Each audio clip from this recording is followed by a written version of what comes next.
So as I mentioned last week, as Christians, we dwell in the already and the not yet. Already Christ has come in the world and begun his redemptive work at his kingdom, and already we have a level of communion with him, but not yet is that work complete. And Advent is a season that invites us to sit with, to dwell in, to learn how to abide in the not yet. And to do so with the virtue of hope. That Advent, the overarching theme of the Advent season is hope. So as we reflect more deeply on that today, going further, the nature of hope. That hope, Christian hope, isn't merely a passive waiting. Yes, there are some times of passive waiting, but it isn't only that. There's an active aspect to our Christian hope. So 2 aspects of that active part of hope. Prepare and keep watch. Prepare and keep watch. So prepare. That part of the reason for this season of Advent is the season of preparing ourselves to celebrate the great mystery of Christmas, to open our lives more fully to that mystery. And so there's preparations as we do so, as we're, I'm sure you're probably spending times doing things like putting up decorations, getting presents, making Christmas cookies, making Christmas cards, all of those preparations, those things that go with it. But we can also reflect on other forms of preparation, of dwelling in the not yet. I recently, last month, had a brother who got married. And so any of you who got married out there probably know that season of preparation for a wedding and all the little details you don't think about, like what color ribbon to put on the centerpiece at the reception of every table, or what arrangement of flowers, or how much water do you put in the little thing that puts the candles in it. And then you have to pre-light the candles and everything, so it's easier to light on the day of, and so on. So, being my brother's best man last wedding, I got sucked into some of those details. Makes me glad I don't have to plan a wedding for myself, so. Or we might go further with that. More apropos for this season, I also recently have had siblings who have been expecting children, the birth of a new baby. My sister just had her first baby last month. And so that whole season of preparation, awaiting the birth of a child, very appropriate for Christmas, for Advent leading to Christmas. And this is a season that one of the levels we reflect on is Mary awaiting the birth of her child, Jesus Christ, whose birth we celebrate at Christmas. But think about there, too, all the preparations that go into that. Getting all the right equipment, the right things needed to receive this child and to make sure that everything is safe and prepared for the child. And getting all the things that go with that. Preparing for that. To receive this thing. Not this thing, this child. And so all of this helps to draw us into, there's also this deeper spiritual dimension to Advent. How are we preparing to receive the Lord in our life? This is a season to invite us to reflect on, where is it I need to clear a space or prepare a space for the Lord in my life, in my heart, and my soul? Do I make time or space for the Lord in my life? Do I take that time for prayer? We heard that phrase of the mountains being made low and the valleys being filled in. What are the mountains, the things in my life that perhaps need to be cleared away, rooted out of my life, so the Lord can work more fully in my life? What are the obstacles I tend to throw up for the Lord in my life?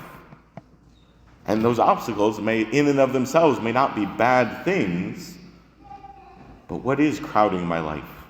It makes it difficult for the Lord to come in. Or we can think of filling in the valleys. What is lacking in my life? As we say when we do the full penitential act, I confess to Almighty God, we say that I've sinned in my thoughts and my words, and what I've done, that maybe I need to take out of my life, and what I've failed to do. Sometimes Father, I haven't really done anything bad, so I guess I'm doing okay. It's like, well, that's good. Keep not doing bad things. But the Christian life isn't merely in the negative, don't do bad, but it's to actively live in charity. Are there some things in my life I need to fill in, allow the Lord to fill in my life, so he can work more fully in my life and in and through me, that I myself become a road of the Lord into the lives of others as well. Prepare the way of the Lord. So what needs to be leveled out in me? Mountains leveled, valleys filled. So prepare the way of the Lord. This preparation is an active part of hope. And Advent is often a season where we are encouraged by the church to attend confession, especially if we haven't gone for a while, as part of that spiritual preparation, reflecting on what needs to be cleared out of my life, what needs to be filled in my life. So prepare. And the second active aspect of hope, to keep watch. To keep watch. This is a season where we hear those words, stay awake, pay attention, keep watch, stay alert. Watch for the Lord to work. But again, Christian hope isn't merely that we just go, comatose and hope the Lord does his thing, but that we're actively keeping watch, staying alert, watching for the Lord to move, paying attention. And this is part of our spiritual prayer life. We hear it in Baruch today. Up Jerusalem, stand upon the heights, look to the east. Something's happening, something's coming. Be ready, keep watch, pay attention. And many of the saints write about that this is an essential element of the Christian life, of the spiritual life. That our prayer is precisely to keep watch, to pay attention to what the Lord's up to pay attention that we don't miss it because the Lord's actively doing something. If we don't keep watch, we'll miss out. Well, Father, I don't really see the Lord doing much in my life. Okay. But do you take time to pay attention? The importance of daily prayer helps us to be more aware. Take time to be quiet, to step away from the busyness, and then look to the Lord. Lord, what are you up to? What are you doing? Because if you start to do that as a daily habit, just like you brush your teeth every day, you eat food every day, you talk to the Lord every day, and pay attention to the Lord every day, you may be surprised how active you begin to see the Lord doing, or how active he is, the things he's doing in the day-to-day, in the little things, in the big things, over the course of time. I often encourage people when they're cultivating a daily prayer life, even 10 to 15-ish minutes of just being quiet each day and talking to the Lord.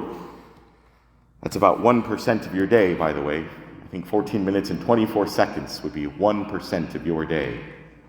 So, can you give 1% of your day to paying attention to the Lord? And if you do, you'll notice things.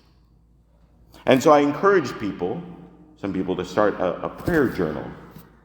Some people are active journalers and they like to write a lot. But even if it's something as simple, at the end of the time of prayer, this is what the Lord seemed to be stirring up in me today. Because as you do that over time, you'll begin to see the bigger pattern, the bigger themes the Lord seems to trying to be work in your life, the things he's trying to teach you, to stir up, to show you the things he's doing. And how all these little things that he's doing, these seeming coincidences, begin to connect. Begin to see that the Lord's hand is arranging circumstances. Already right now, the fact that you are here now in this moment, the Lord's doing something in your life. So keep watch, pay attention, stay awake.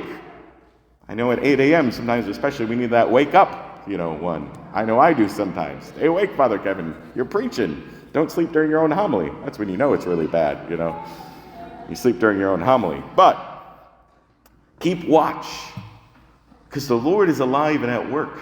We have to pay attention. Unfortunately, like I said, we often bombard ourselves with watching other things, other news headlines and movies and entertainment and distractions of funny videos on YouTube. There's nothing wrong with any of those things. But are we also watching for the Lord? Or do we just watch those things all the time, that we're never watching the Lord? So as we learn to abide